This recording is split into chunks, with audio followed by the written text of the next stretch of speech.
नमस्कार मित्रांनो, पुन्हा एकदा तुमचं स्वागत आहे इन्फो मराठी 24 या यूट्यूब चॅनलवर। मित्रांनो, आताच्या घडीची एक मोठी ब्रेकिंग न्यूज आपल्यासाठी घेऊन आलेलो आहे। बातमी आहे आताच्या घडीची मोठी ब्रेकिंग न्यूज। ईपीएस किमान पेन्शन वाढवण्याच्या मागणीला सरकारने दिला प्रतिसाद। मित्रांनो, काय आहे ही मोठी ब्रेकिंग न्यूज आपण नक्की बघूया। पण त्याआधी जर तुम्ही आपल्या चॅनलवर नवीन असाल तर चॅनलला सबस्क्राइब करून बाजूला दिलेल्या बेल आयकॉनला नक्की क्लिक करा। व्हिडिओ जर आवडला आणि कामाचा वाटला तर व्हिडिओला लाईक करून आपल्या मित्रपरिवारासोबत नक्की शेअर करा।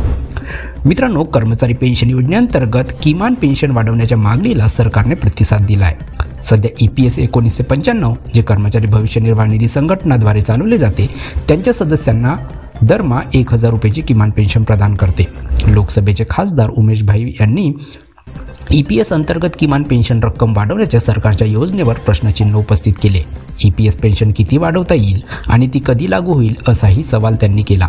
याशिवाय त्यांनी दावा न केलेला भविष्य निर्वाह निधी आणि पेन्शन रकमेची माहिती देखील मागितली आणि सरकार कर्मचाऱ्यांना परत करण्याचा विचार करत आहे का अशी विचारणा केली। सरकार पेन्शनधारकांसाठी महागाई भत्ता लागू करेल का आणि सार्वजनिक क्षेत्रातील उपक्रम म्हणजे पीएसयू मधील कर्मचाऱ्यांना राष्ट्रीय पेन्शन प्रणाली एनपीएस अंतर्गत आणण्यासाठी नियम शिथिल केले जातील का हे देखील खासदाराला जाणून घ्यायचे होते। या प्रश्नांना उत्तर देताना कामगार व रोजगार राज्यमंत्री शोभा करंदलाजे यांनी सविस्तर माहिती दिली। ते म्हणाले की सरकार किमान पेन्शन वाढवण्याचा विचार करत आहे, परंतु सध्या कोणतीही रक्कम किंवा कोणतीही कालमर्यादा निश्चित केलेली नाही। मंत्री म्हणाले ईपीएस 1995 ही स्वयं वित्तपोषित योजना आहे ज्यामध्ये पगाराच्या 8.33% नियुक्ता आणि 1.16% केंद्र सरकारद्वारे योगदान दिले जाते।